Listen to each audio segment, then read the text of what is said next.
Bismillahirrahmanirrahim. Assalamualaikum warahmatullahi wabarakatuh. Sebelum saya memulai presentasi, izinkan saya untuk memperkenalkan diri saya.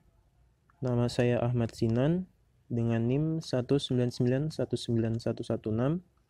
Pada kesempatan ini akan memaparkan mengenai poster yang sudah saya buat, yaitu poster yang membahas aspek lalu lintas di Jalan Sultan Hasanuddin, kawasan Pasar Tambun.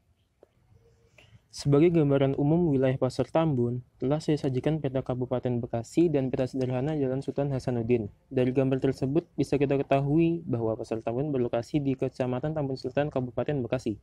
Pasar Tambun merupakan sebuah pasar tradisional yang sudah berdiri sejak zaman Belanda. Hingga sekarang, pasar ini sudah mengalami banyak renovasi dan selalu ramai dikunjungi banyak orang. Ketika melakukan survei, saya mengidentifikasi masalah utama di jalan ini, yaitu kemacetan. Selain itu, jalan ini juga memiliki potensi. Terdapat beberapa bangunan yang sudah tidak terpakai, yang seharusnya bisa difungsikan kembali untuk mengatasi kemacetan di jalan ini. Jika meninjau rencana tata ruang wilayah Kabupaten Bekasi tahun 2011 sampai tahun 2031, maka Pasar Tambun masuk ke dalam wilayah pengembangan 1 yang diarahkan dengan fungsi utama salah satunya sebagai wilayah perdagangan dan jasa. Itu artinya fungsi kawasan Pasar Tambun sudah sesuai dengan RT RW Kabupaten Bekasi. Selanjutnya adalah pembahasan mengenai kondisi ideal lalu lintas. Kondisi ideal lalu lintas dapat dihitung dengan menggunakan rasio V per C yang menunjukkan level of service suatu jalan. V merupakan variabel yang menunjukkan banyaknya kendaraan yang melintasi jalan tersebut. Untuk menghitung variabel V, dilakukan traffic counting dengan mengalihkan jumlah tiap jenis kendaraan yang melintas dengan nilai ekivalensi tiap jenis kendaraan tersebut. Sementara, C merupakan variabel yang menunjukkan kapasitas suatu jalan. Untuk menghitung variabel C, dilakukan dengan mengalihkan nilai kapasitas dasar jalan, faktor penyesuaian lebar jalur, faktor penyesuaian pemisahan arah, faktor penyesuaian hambatan samping, dan faktor penyesuaian ukuran kota. Dengan begitu, bisa didapatkan nilai rasio V per C yang menunjukkan level of service suatu jalan. Level of service sendiri terdiri dari 6 tingkatan, mulai dari A yang menunjukkan keadaan jalan yang lengang, sampai F yang menunjukkan keadaan jalan yang macet.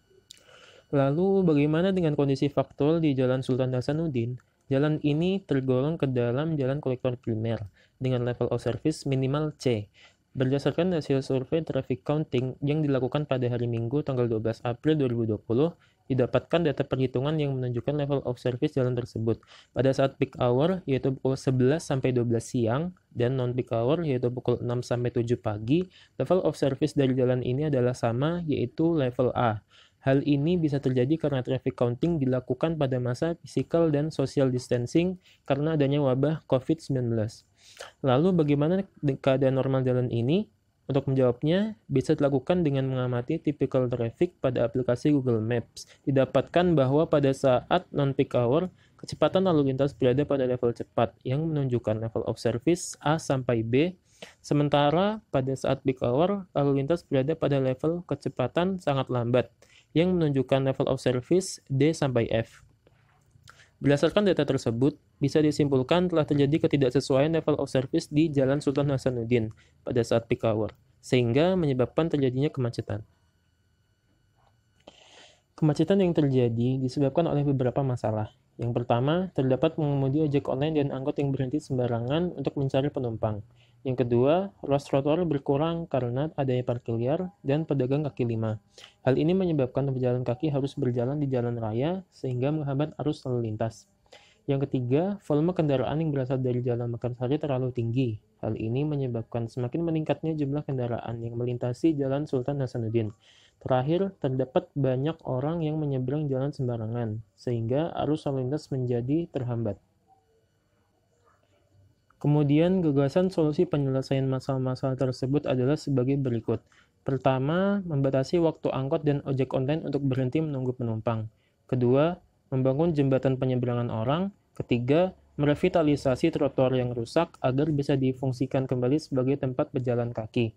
Keempat, melakukan rekayasa arus lalu lintas pada saat peak hour, yaitu dengan mengalihkan arus lalu lintas dari Jalan Mekarsari menuju ke jalan-jalan lain yang masih terhubung dengan Jalan Sultan Hasanuddin. Terakhir, merevitalisasi dan memfungsikan kembali bangunan-bangunan yang sudah tidak terpakai di sekitar jalan ini.